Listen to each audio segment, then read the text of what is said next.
June 12ರಂದು ಅಹಮದಾಬಾದ್ನಲ್ಲಿ ಒಂದು ದುರಂತ ಸಂಭವಿಸಿತು. Air India Boeing dream liner 787 ವಿಮಾನವು ಟೇಕ್ ಆಫ್ ಆದ ಕೆಲವೇ ಸೆಕೆಂಡ್ಗಳಲ್ಲಿ ಅಪಘಾತಕ್ಕೀಡಾಯಿತು. ವಿಮಾನದಲ್ಲಿದ್ದ 242 ಜನರಲ್ಲಿ 241 ಜನ ಸೇರಿದಂತೆ ಕನಿಷ್ಠ 270 ಜನರು ಸಾವನ್ನಪ್ಪಿದ್ದರು.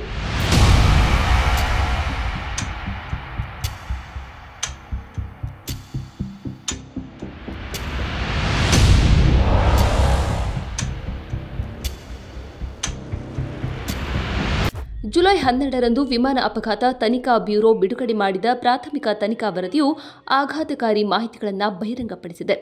ಟೇಕ್ ಆಫ್ ಆದ ಕೂಡಲೇ ವಿಮಾನದ 2 ಇಂಜಿನ್ಗಳು ಸ್ಥಗಿತಗೊಂಡವು. ಇಂಧನ ಪೂರೈಕೆ ನಿಂತಿತು.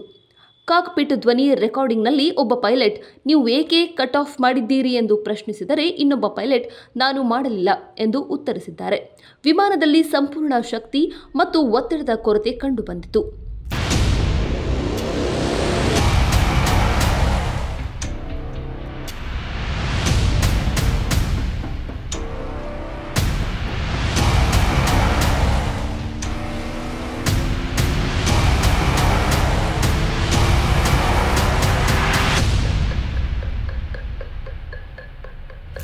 ವಿಮಾನದ ನಿಲ್ದಾಣದ ಸಿಸಿಟಿವಿ ದೃಶ್ಯಾವಳಿಗಳು ಟೇಕ್ ಆಫ್ ಆದ ಸಮಯದಲ್ಲಿ ರಾಮ್ ಏರ್ ಟರ್ಬೈನ್ ನಿಯೋಜನೆಯಾಗುತ್ತಿರುವುದನ್ನು ತೋರಿಸುತ್ತವೆ. 2 ಇಂಜಿನ್ಗಳು ಅಥವಾ ವಿದ್ಯುತ್ ಸರಬರಾಜು ನಿಂತಾಗ ಈ ಸಾಧನವು ಸ್ವಯಂಚಾಲಿತವಾಗಿ ಸಕ್ರಿಯಗೊಳ್ಳುತ್ತದೆ. ಗಾಳಿಯ ವೇಗವನ್ನು ಬಳಸಿಕೊಂಡು ವಿದ್ಯುತ್ ಉತ್ಪಾದಿಸಿ ವಿಮಾನವನ್ನು ಎತ್ತರದಲ್ಲಿಡಲು ಸಹಾಯ ಮಾಡುತ್ತದೆ. ಆದರೆ ಇದು ಸಾಕಾಗಲಿಲ್ಲ. ವಿಮಾನವು ಕೇವಲ 32 ಸೆಕೆಂಡ್ಗಳ ಕಾಲ ಗಾಳಿಯಲ್ಲಿ ಹಾರಿತು ಮತ್ತು ವಿಮಾನ ನಿಲ್ದಾಣದ ಸಮೀಪದ ಬಿಜಿ ವೈದ್ಯಕೀಯ ಕಾಲೇಜು ಹಾಸ್ಟೆಲ್ಗೆ ಅಪ್ಪಳಿಸಿತು. ಕೇವಲ 0.9 ನಾಟಿಕಲ್ ಮೈಲುಗಳಷ್ಟು ದೂರ ಹಾರಿತು.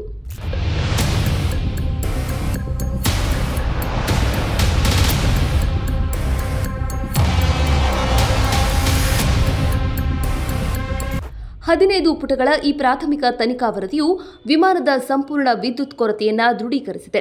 ಹಾರಾಟದ ಮಾರ್ಗದಲ್ಲಿ ಯಾವುದೇ ಪಕ್ಷಿಗಳು ಕಂಡುಬಂದಿಲ್ಲ ಎಂದು ವರದಿ ತಿಳಿಸಿದೆ. ವಿಮಾನವು ನಿಲ್ದಾಣದ ಗೋಡೆಯನ್ನು ದಾಟುವ ಮೊದಲೇ ಕೆಳಕ್ಕಿಳಿಯಲು ಪ್ರಾರಂಭಿಸಿತು. ಈ ದುರಂತದ ಸಂಪೂರ್ಣ ಕಾರಣಗಳನ್ನು ಕಂಡುಹಿಡಿಯಲು ತನಿಖೆ ಮುಂದುವರೆದಿದೆ. ಈ ದುರಂತವು ಏರ್ ಇಂಡಿಯಾ ಮತ್ತು ಒಟ್ಟಾರೆ ವಿಮಾನಯಾನ ಉದ್ಯಮಕ್ಕೆ ಒಂದು ಆಘಾತಕಾರಿ ಘಟನೆಯಾಗಿದೆ. ಸಂತಾಪತಪ್ತ ಕುಟುಂಬಗಳಿಗೆ ನಮ್ಮ ಗೌರವಾಂಜಲಿಗಳು. ಪರಿಶುದ್ಧ ನಂದಿನಿ ಹಾಲಿನಿಂದ ತಯಾರಿಸಿದ ನೈಜ ನಂದಿನಿ ಐಸ್ ಕ್ರೀಮ್ಸ್.